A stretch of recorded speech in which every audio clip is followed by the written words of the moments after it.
The BJP, under the leadership of Prime Minister Modi, continues to expand its national footprint with twin wins in Gujarat and Himachal now. The BJP has formed governments in 19 out of the 29 states of the Indian Union, ruling more than 67% of India. In fact, the party chief Amit Shah is confident now of increasing this tally further by winning elections due in 2018. In a sense, more than ever today, the Bharatiya Janata Party is close to its stated aim of a Congress Mukt Bharat.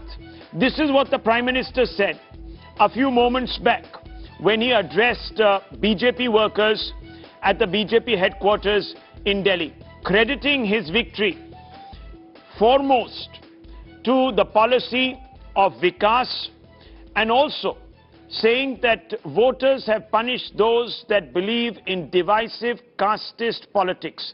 Let's listen in. विकास का एक माहौल बना है,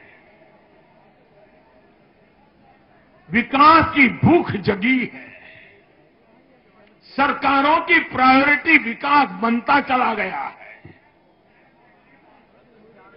भाजपा आपको पसंद हो या ना हो, लेकिन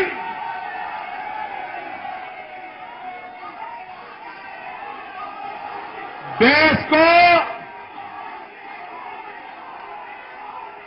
विकास के रास्ते से डिरेल करने की हरकतें कृपा करके मत कीजिए। 30 साल पहले मेरे जैसे लाखों कार्यकर्ताओं के 30 साल खप गए हैं, 30 साल। तब जाकर के गुजरात से वो जातिवाद के जहर से मुक्ति मिली। सबका साथ, सबका विकास और विकास की दिशा में आगे चले। लेकिन सत्ता भूख के कारण इस चुनाव में कुछ लोगों ने फिर से एक बार जातिवाद के बीज बोने के जो प्रयास हुए हैं, जिसको गुजरात की जनता ने नकार दिया है, इसलिए वो अभिनंदन के पात्र है। Well, let's explore what the Prime Minister has said further. We are joined by Union Defence Minister Nirmala Sitharaman. Congratulations to you, Ms. Sitharaman. The Bharatiya Janata Party picking up, one additional state, expanding now its footprint across India to 19 states. Many people are saying that the Prime Minister and his image of somebody who speaks the language of Vikas is delivering for the Bharatiya Janata Party. Yes, there is no two views on it.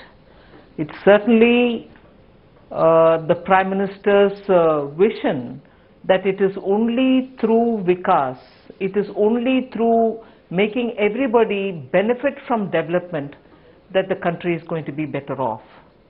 And it is that agenda of looking at development as an instrument through which transformational changes can be brought in the lives of people, which has been the agenda for the BJP, and that's what has been shown through our manifesto, shown through our campaign.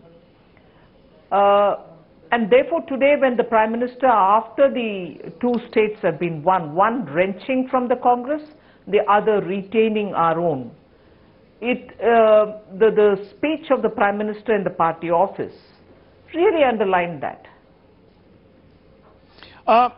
Ma'am, let me just bring your attention to a couple of statistics that come through when you look at this data, when you study the electoral trends a little deeper. Now, you said that this is an emphatic victory for Vikas that benefits everyone. Well, the data suggests that while the urban segments in Gujarat specifically have voted for the Bharatiya Janata Party overwhelmingly, in some of the rural segments, the Congress has done much better. There is a story of two Gujarats here. Would you still say that this is Sabka Saath, Sabka Vikas? See, when you start analyzing the results, yes, you can draw a lot of inferences. Today, the aspirational class, the urban population, has 90% voted for the BJP. The rural, the proportions are different. And in the rural areas, particularly in some pockets, the priorities are different. It's also for us to look at what kind of things were missing in those parts. And therefore, I wouldn't first of all agree with this inference that there are two Gujarats. No, not at all. The voting pattern may be different, but that doesn't mean that people are looking at two different objectives. Everyone wants to participate in development.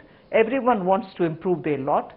To whom it reaches faster and to whom it should be, speedily, even in the future reached, is a different analysis. But I wouldn't use that to divide the state and say there is one Gujarat here and one other somewhere else. Okay, so Ms. Sitharaman, what would this suggest to you? This palpable difference in your vote percentages, seat percentages in these two different binaries? First of all, the vote percentage is improved, and I don't want to undermine that.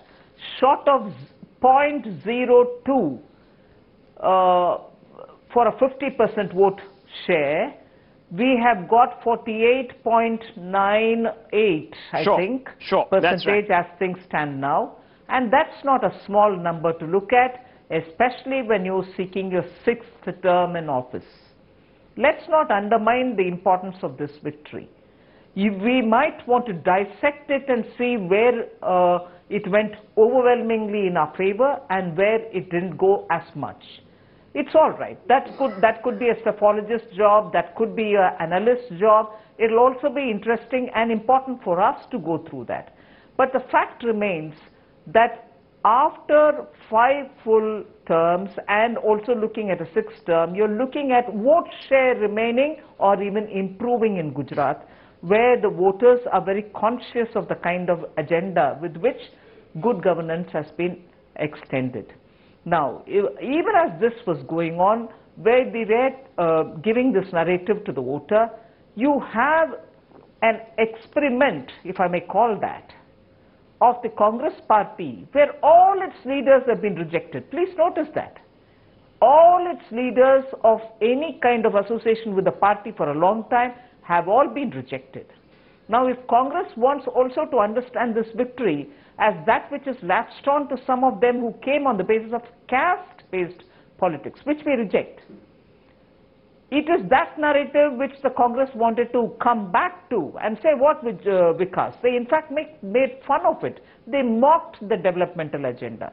And they tried projecting back again the old time caste, communal, regional differences, and tried disturbing a certain kind of environment where people were rising above identity-based politics and saying, no, it is important that all of us move forward.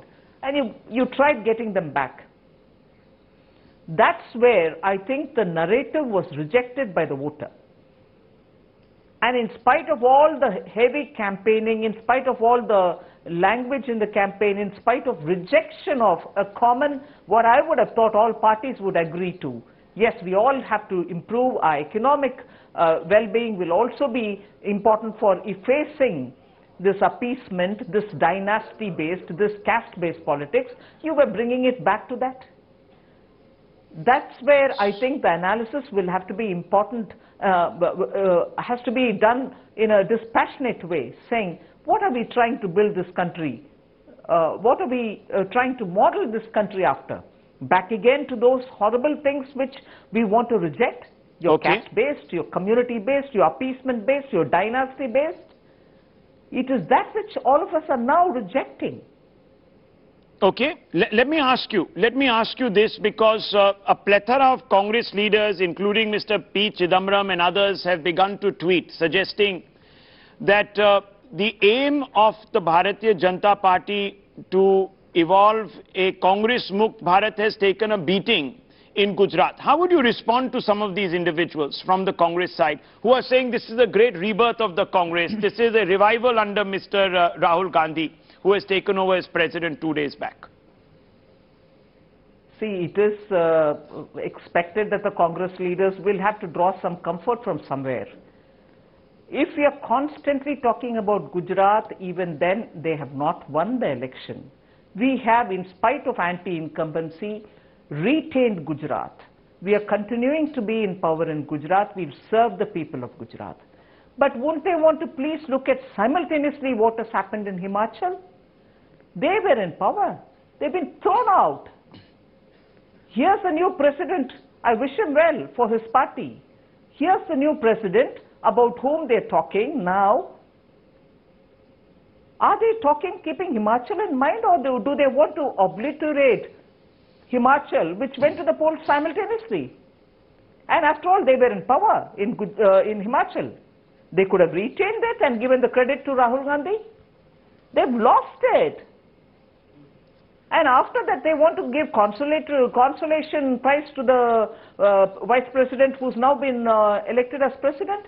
That's up to them. Right. But they've been thrown out of Himachal Pradesh. They've tried their level best here to bring in a vicious agenda of caste and dynasty. They outsourced their campaign to people who have come in a very, what do you call, political freelancing. Mood. That's the term Yes, that was put forth by leaders. somebody here. Political freelancers. Okay, ma'am, I know that you're under... Agitation-based leaders. Yeah, I know that you're under time pressure. On whom the Congress depended. I understand that. My final They've question been rejected. to you. These cynical politics, as you describe them, will continue. They will continue because there are 4 more very important elections, especially in the Hindi heartland and further south in Karnataka, that are to take place. Now, I want to ask you, because the BJP is far too astute a party to ignore the trends that have come out of Gujarat. How do you plan to take this forward, going into states like Rajasthan, Madhya Pradesh, Chhattisgarh, which are overtly agrarian, where the rural population is significant? Let's not miss out on this fact, and we should not get carried away by the narrative which was built, unfortunately, which is as though nothing has happened in agriculture. I agree there is a lot more issue. In the sense, even when the farmer produces a lot, he doesn't get good price. Even when he produces a lot of a crop which we want, there is storage problem. The farmer ends up selling it as a distress sale to his middlemen. So there are issues like that. I'm not saying there is no issue in agriculture, but all BJP ruled states, Gujarat, Madhya Pradesh, Rajasthan, are all states where agriculture has actually seen good growth. Crops have had real outputs. Agriculture has really kept on the priority. In all these states, you find them growing in double digit. But yet, yes, there is problem. We will address them. And therefore, what I would think, it is for the BJP workers now and the BJP leadership now, like the way we did in Gujarat, yes, we will have to now valiantly take this message that development is what is important. We should not fall into this trap of caste-based, dynasty-based, appeasement-based politics, which the Congress has tried desperately to bring back in this election narrative. That got defeated. We should ensure that this temptation that the Congress is coming up with to distract the people of India from this, from this path which is going to be beneficial for all of us, back again to those old days when they could, divide people, separate them, and then carry on with the appeasement agenda. We should ensure that that doesn't find traction. Okay, well, good luck to the Bharatiya Janata Party, and congratulations once again to you, Nirmala Sitharaman, on behalf of your party. Thank you very much for joining us this evening. I want to throw this open immediately. Asaduddin Owaisi, MP and President of the AIMMM, is here. Dr. Fuad Halim, also the spokesperson of the CPM, joins the panel. Yogendra Yadav, founder of Swaraj Abhiyan. Kalikesh Narayan Singh Deo, MP of the Lok Sabha from the BJD, is with us, and so is DP Tripathi, MP of the Rajya Sabha from the NCP. Also with us is the Bharatiya Janata Party spokesperson, Mr. Gaurav Bhatia. I want to come out straight to you, Mr. Owaisi. Some people are already saying that BJP going into 2019 is now looking unassailable, that this particular election has cleared the path towards a re-election for Prime Minister Modi and the Bharatiya Janata Party. How do you respond to that? Well, I totally disagree with such conclusion that has been made by anyone. The reason being that remember that 4 elections: Karnataka, Rajasthan, Madhya Pradesh, and Chhattisgarh. And if BJP loses any one election, then the narrative changes. So it is too early to say that. And please also remember that what the Prime Minister said today, he made an appeal to the Patidars that please come back to the BJP fold. The Prime Minister himself recognizes that there has been a breach in his traditional vote bank. Percentage has increased, but the winning of seats has also come down. So I totally disagree with such conclusions, and we'll have to wait. Yes, a question mark can be asked whether the elections, parliament elections, will be held in 2018 or in 19. I feel that they can be held in somewhere in October, November, because the BJP does not want to lose any one state of Rajasthan, Madhya Pradesh, and Chhattisgarh. So it is too early to say that. No, you're looking into the future. Let's focus on this result. Now, the Congress that was expecting to be a challenger has lost the state of Himachal that was under its belt. And it hasn't really won in Gujarat. Some people are even deep diving the data and looking at the so-called numbers of the Congress and suggesting that this has happened because of a knock-on effect of the fact that it had struck alliances. Well, victory has many fathers, defeat has none. You're right to a certain extent that the Hardik Patel was very much instrumental. So was the Dalit youth leader and also Alpesh Thakur. But what did BJP do? The BJP made it a campaign Modi versus others, because please remember that Mr. Modi is the Prime Minister, not Chief Minister. The whole second phase of aggressive campaign by BJP, it basically boiled down to crass polarization in the second phase, and that really helped BJP. Otherwise, where was Vikas? Where was everything? It was thrown to the wind. Though BJP can very proudly claim now that Vikas helped them, but the second phase campaign, the whole world knows it was not on Vikas, but it was pure polarization. It was. Well, I mean, I just want to understand this, because most people say that there was an overt appeal to caste, there was a consolidation of various castes. Nonetheless, we'll come to that point, but let's get the BJP to respond to those issues that you have raised, Mr. Owaisi. Yes, Mr. Bhatia, you wanted to respond. I want to open this out right after that. Go ahead. Yeah, absolutely. Rahul, first of all, I think there are some very hard facts hitting the opposition. And these facts are that this is a victory of development, the vision of Narendra Modi ji. And it is clear that the people of Gujarat and Himachal yes, go ahead. Government which is corruption free. And I think it is very strange that while Mr. Owaisi was speaking, he did not even refer to the victory of the BJP in Himachal Pradesh.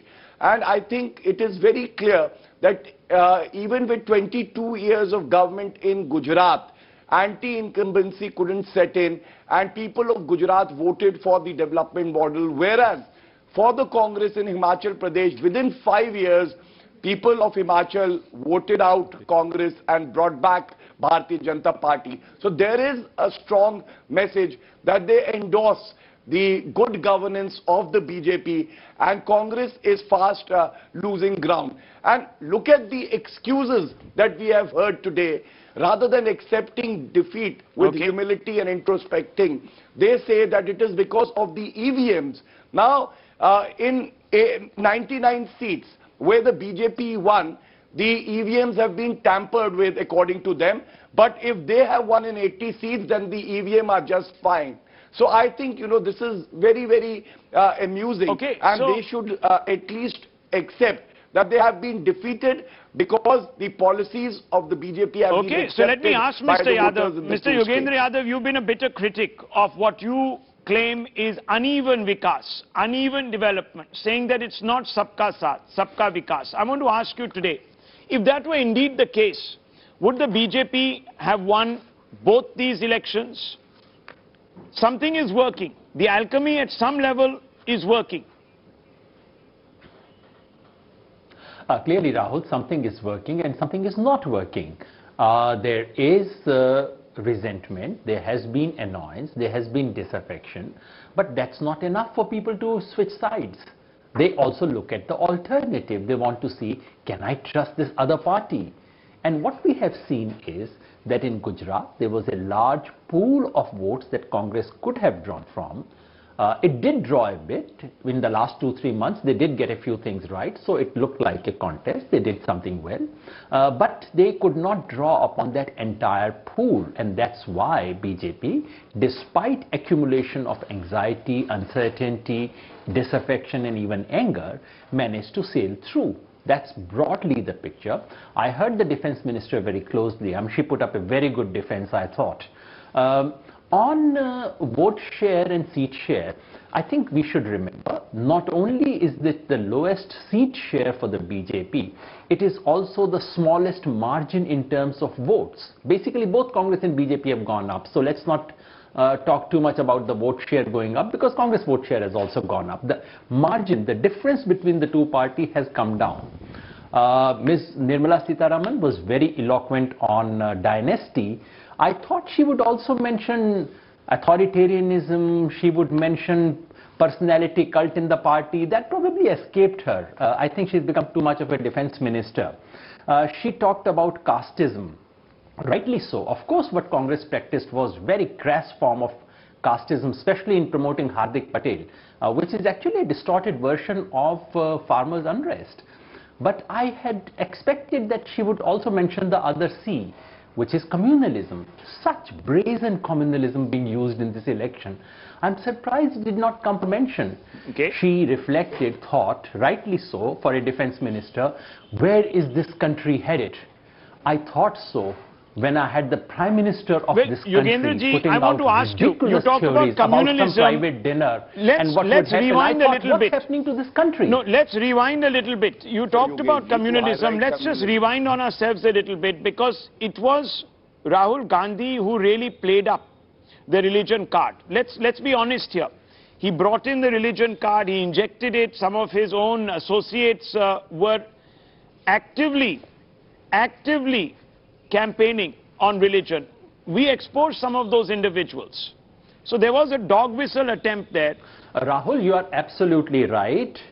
Not just that, in fact, in the Shahbano case, the kind of surrender that Congress made to communal Muslim clergy was shameful for this country. Secularism is the most sacred principle of this country. But secular politics also happens to be the biggest hoax of this country. And unfortunately, parties like the Congress party have played into that. And most of the parties that claim to be secular are actually peddling straightforward politics of appeasement of the clergy, not an appeasement of ordinary people. So unfortunately, on the one hand, we have naked communal politics of the kind that people like the Prime Minister protect and defend. And on the other hand, you have this fake secularism. We need to expose both of them, and I do hope that your channel would do that. Well, let's very quickly go beyond this a little bit. I want to bring in some opposition, other party voices also. Dr. Fawad Halim, I want to ask you, if the people of Gujarat are finding it difficult, as disaffected they might have been, to accept the Congress as an alternative, will the left parties, will some of the other NCP, etc., the BJD, then accept it as a putative leader of any big flank to take on the Bharatiya Janata Party before 2019? Dr. Fawad Halim? Well, in this very election, we have fought against the BJP and the Congress. But having said that, one has to understand that a number of issues that the BJP is raising as allegations against the Congress, it itself has indulged in. And in fact, if you look at the verdict of the people of Gujarat, all the MLAs that the BJP purchased from the opposition and gave an opportunity to stand in this election, all of them have been defeated, and all of them had BJP, what you call, tickets. So one has to keep in mind that the Bharatiya Janata Party is actually taking up the so the question, ethos Dr. and the Fawad, I've asked you this question. I'm asking you, let's look at 2019. Yeah. Let's look at 2019. Now, this is supposed to be No, let's the look at turning point. The Congress divided. I'm first asking you, is this a turning point for the Congress? I'm asking you, is this election a turning point for the Congress? Is it making the Congress more of an alternative? Or are we continuing to persist in an era of Tina? Or there is no alternative?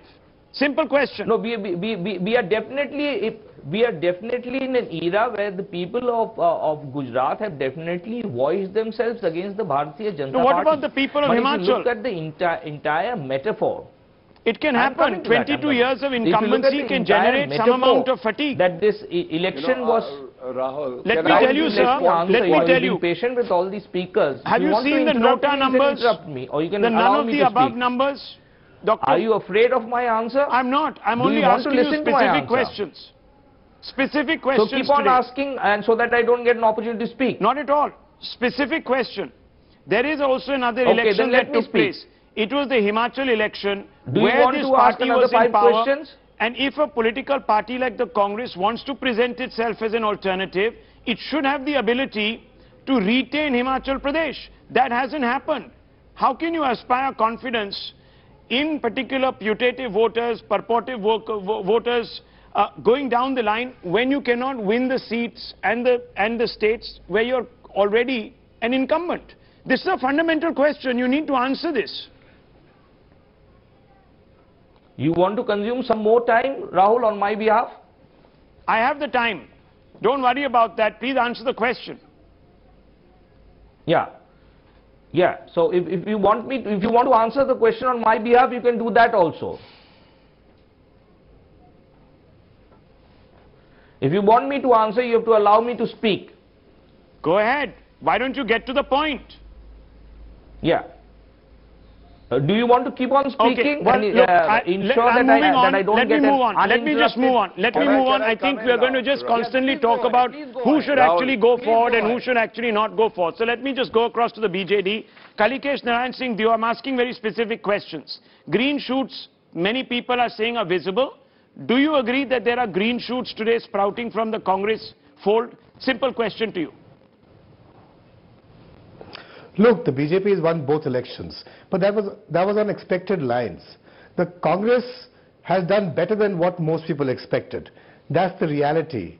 But the fact is they have not done well enough to either retain Himachal or to come close to or to get a government in Gujarat. So in my opinion, when there is a direct contest between the BJP and the Congress, I suspect the BJP still has an edge and Rahul Gandhi still has some way to go.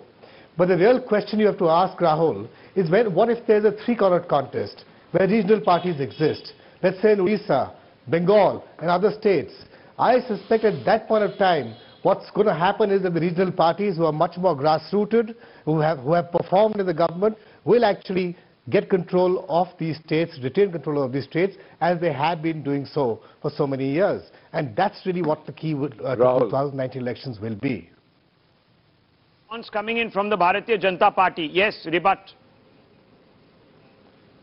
You know, I would say that one should give credit where it's due, and the Bharatiya Janata Party for sure is coming up as one of the major parties in India, now covering almost the entire country, 19 states, you know, where the Bharatiya Janata Party is ruling. And I was hearing Kalikesh, he said there are states where there are regional players also. Let's not forget Uttar Pradesh, where there were two regional parties also. Okay. And Samajwadi Party and Congress had an alliance, and still the Bharatiya Janata Party got a huge mandate from the people. The party so is what growing, matters is you have to strike a chord We are with coming the back to people this. We're of at an the state. interesting hinge point in this debate. DP Tripathi needs to still answer. I'm coming straight back to him in precisely 3 minutes. Under pressure to take a break. We come right back.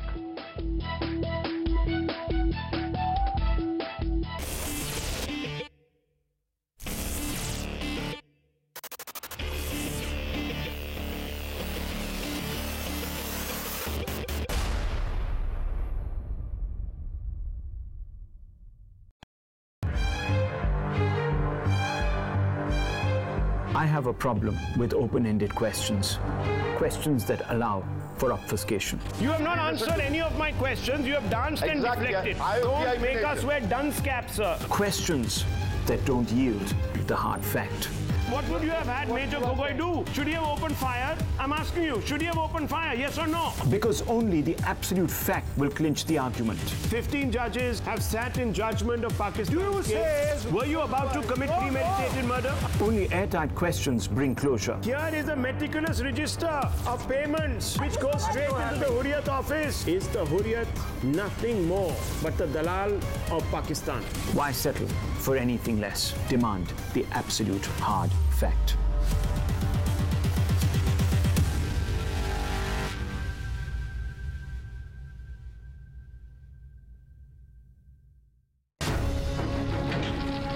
No one knows their true metal until it's been tested. Until it emerges from the fiery chasm of experience, as it flows through the true course of credibility. Until it gives form to raw insights, striking every lead with full force on the anvil of journalistic integrity, fortifying your trust with our principles and values. We know our true metal because you've tested it. Time's now. Action begins here.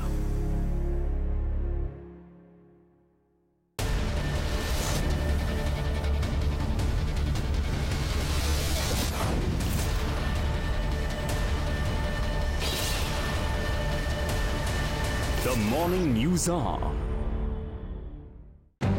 You are just bothered up saying Hindu and Muslim. We are not saying Hindu and Muslim. We are saying what's wrong and what's right, sir. When people try and misconstrue and portray a wrong image, you have to call their bluff. Thanks for joining me live. Our crusader for the people. We're going to end this debate on the fact that it's crime ki baat. It's not parivar ki baat, it's crime ki baat. His questions can't be avoided. She has been strangulated. You are contesting elections in Uttar Pradesh. What is happening in Uttar Pradesh? His cause won't be denied. You know you're sitting there with a responsibility. 4 people died, nobody was bothered. Today a girl has been strangulated, it is still a hodgepodge investigation. How is this right? His passion for justice sets the agenda. Most importantly, integrity and honesty. We as a channel fiercely guard that, and I as a person fiercely guard that.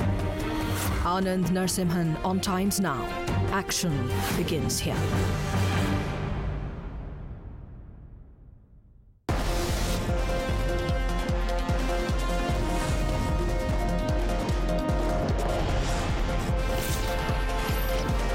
The morning news are.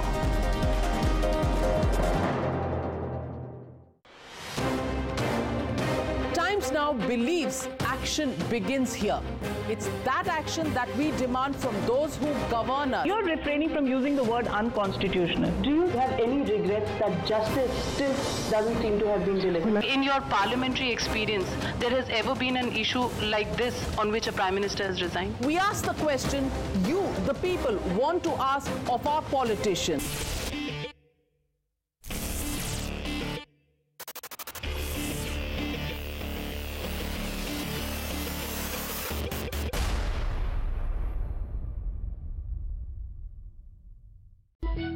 On the back of the twin wins of the Bharatiya Janata Party's 2019 seal, we are on that point because we are looking forward. I want to bring in Mr. DP Tripathi. Is there dominance in this victory or is there weakness in this twin victory of the Bharatiya Janata Party, Mr. DP Tripathi? How are you reading it? You see, this is on expected lines, but Gujarat election has certain lessons for both BJP and the Congress, which none of them are talking about. BJP is talking about its increase in percentage of votes. So has Congress votes increased. Congress would have won this election, they would have formed the government if they had an alliance with NCP, which we wanted in Gujarat. Secondly, if those observations of Manishankar Iyer had not come just before the elections, situation would have been different. Look at those 22 seats in Gujarat where the margin of victory is less than 3,000. 3,000 and less. In 10 seats it is less than 1,000. 1,000 and less. Now that kind of a margin of victory is not a big victory. And the Prime Minister of India, Mr. Modi, the kind of campaign he did about Gujarati Asmita is something that saved the BJP just to come back to power. And as far as the resurgence of the Congress is concerned in Gujarat, the credit must be given to the Congress leadership, including its president, Mr. Rahul Gandhi. There's one thing for 2019 which is clear, which is our observation and our political understanding, that you cannot fight the NDA without the leadership of the Congress. It has to be under the leadership of the Congress, but it cannot be done by Congress alone. So they'll have to take the Congress did not choose you. Political parties. If you want to emerge as a putative ally of the Congress, they overlooked you. They overlooked you in Gujarat. They didn't think the NCP had it.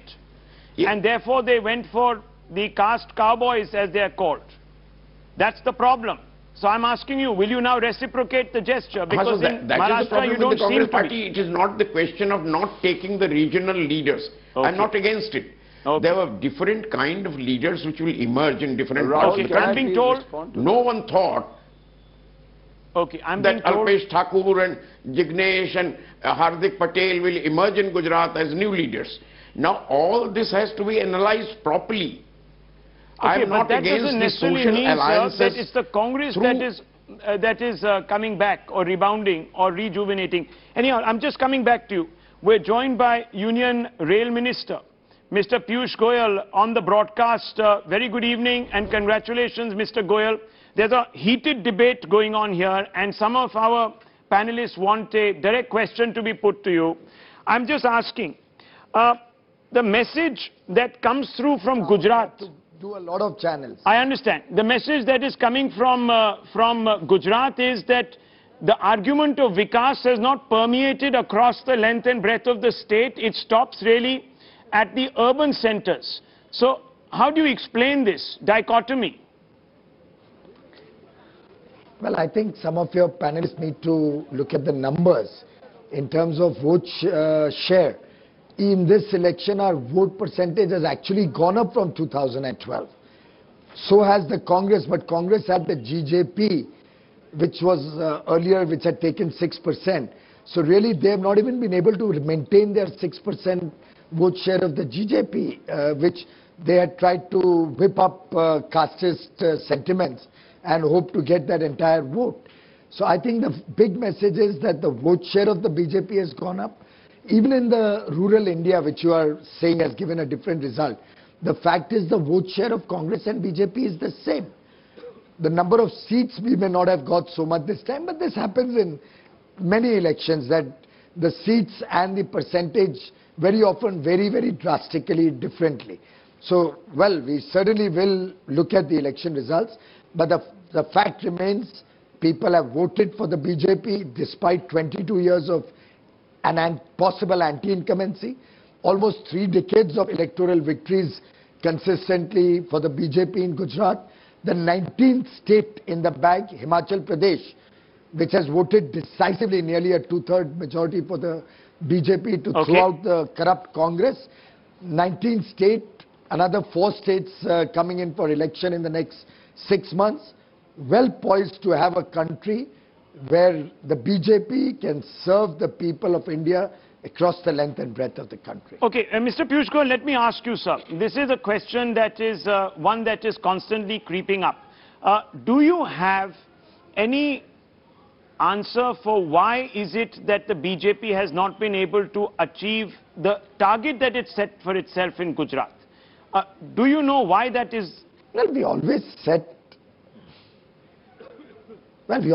very good and aggressive targets, and I think if this election had continued to remain focused on development, we would have possibly reached that target. Somehow along the line, somewhere very low-level politics was brought in by the Congress. They brought in caste into the election, which we had never imagined would be the agenda of this election. But that's okay. We are back into government there. We'll continue to serve the entire state of Gujarat and Himachal Pradesh and work for the welfare of all the people. Okay, well, it's interesting because the Congress is countering this narrative, especially after the Prime Minister's address to the BJP workers by saying, well, fine, casteism is at one level, it's a reality, but BJP injected a divisive dose of communalism. How do you respond to that? Well, I don't think so. I mean, we were not new-turned fans of going to temples. I mean, a party and a leadership which had always derided the BJP has suddenly found a lot of love for temple visits. And you have them bringing religion into the election, which we have never done. We have said it always that sabka saath, sabka vikas. We work for all sections of society, and we are not also apologetic for the majority. We believe that everybody is equal as a citizen of India and should be respected. Whereas they have always had double standards. You have their lawyers trying to delay the Ram Temple hearing in the Supreme Court simultaneously with their leader going to temples. So I think that kind of casteist and communal divide which they tried to bring into this election was very unfortunate. I'm happy that the people of Gujarat rejected it. And by the way, there continues to be that 8% gap between the vote share of the BJP and the Congress even in this election. So it has only fallen by 1% or so between 2012 and now.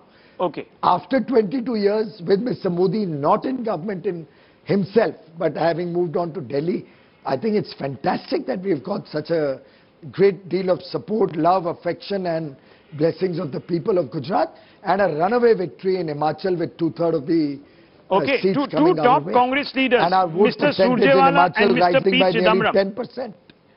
Two top Congress leaders, Mr. Surjewala, Mr. P. Chidambaram, have said, and I can't quite remember the quotes exactly, but they've said that BJP communalized it, brought Ram to Hajj. They tried everything, Ram to Hajj, to try and derail the agenda. And the other one says that they also brought in Pakistan, and the other one says, interestingly, that they are no more any closer than they were 3 years ago to obtaining their objective of a Congress Mukt Bharat. How would you answer those charges? Well, the 19th state government in Himachal Pradesh, which was a Congress government and from tomorrow will no more be a Congress government, I think that itself is one more step towards the Congress Mukt Bharat. I am surprised that they can't see the elementary writing on the wall. And by the way, we have never been apologetic about our personal choice of religion. So if I am a Hindu and I am a practicing Hindu, I am very proud of it. And I never be apologetic about it, just as I am happy that my friend is a practicing Muslim and another friend is a practicing Sikh. So for us, religion is a personal matter, but we respect everybody's religion. The Congress, which has always pampered up to one or the other religion, trying to whip up the religious frenzy. We saw them do that in 1984 to very, very sad results for the country. We saw them doing that in election after election, where they've looked at minority communities as vote banks rather than as a section of society which deserves to be a part of India, equal part of India. They've always looked at them as a vote bank, and that is something BJP has never done. Okay. I solely blame the Congress for communalizing this election and for bringing casteist undertones and vociferous kind of politics in this election. Okay, thank you, Mr. Goyal, for joining me this evening. I want to go straight back to Mr. Owaisi. And I also want to bring in Mr. Yogendra Yadav. Mr. Owaisi, you heard the Bharatiya Janata Party's top ministers tonight on this channel. And I want to ask you, Mr. Owaisi, we've had a situation where Rahul Gandhi played the soft Hindutva card. Let's not fool ourselves by suggesting otherwise. He visited 15 temples at last count, cutting across castes and other denominations to project a particular type of image.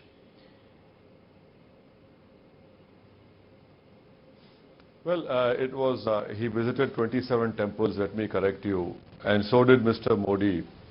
The problem which I see now, which is very grave for our parliamentary form of democracy, is that our forefathers wanted a participative form of democracy. Now here we have two national parties basically practicing a majoritarian form of democracy. And what we see now today, Rahul, is that there is a deliberate marginalization of Muslims in the Gujarat politics.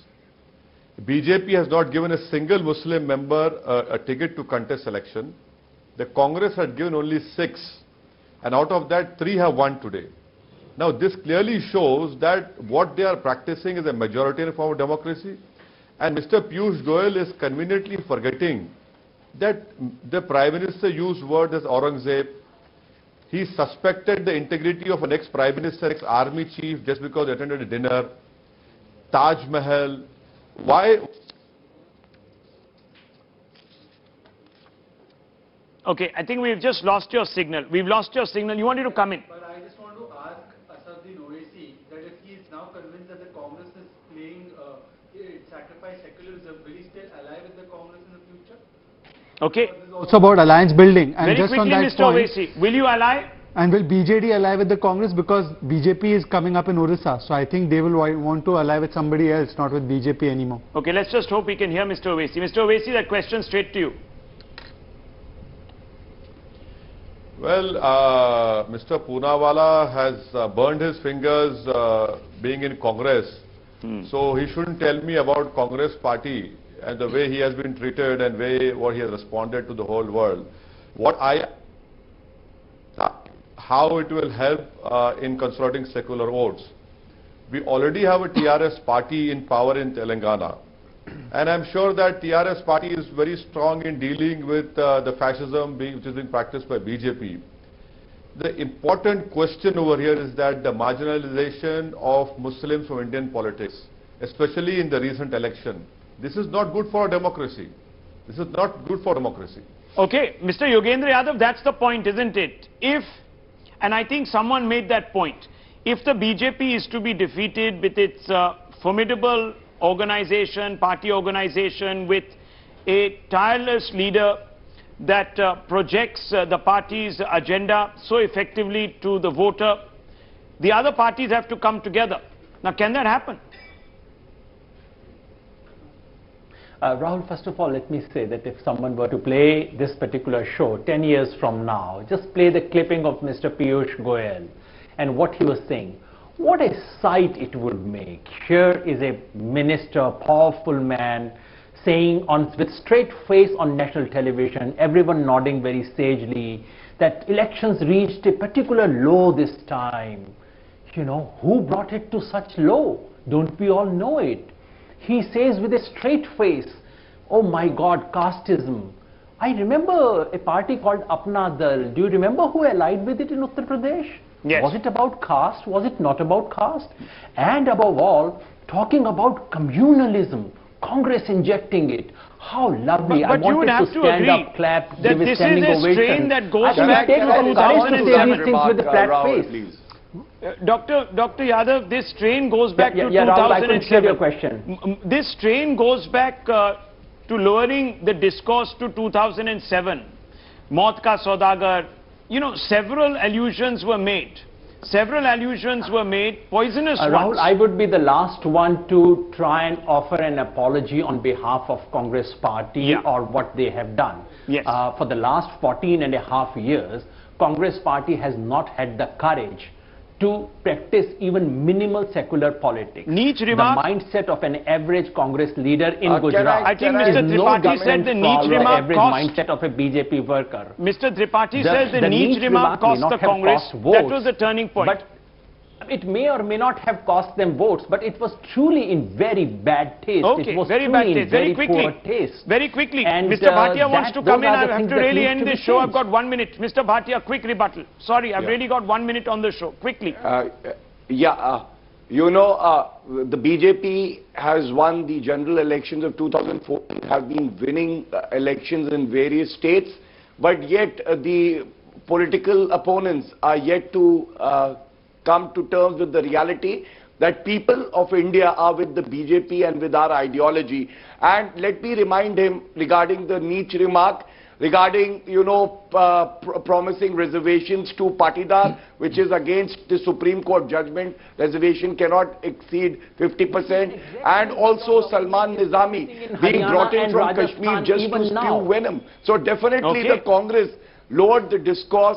They did not maintain the high standards expected out of a national party. Interesting times. And the BJP has won on the plank. Interesting times. Some people are spotting weaknesses in victory, saying that personality, not policy, and performance have delivered Gujarat, that the agrarian distress could upset the calculations, the apple cart to the BJP as they go into states where this population is greater and contributes more to the electoral outcome, that the message of Vikas does not permeate beyond Bharat, etc., etc. So there are different points of views on this.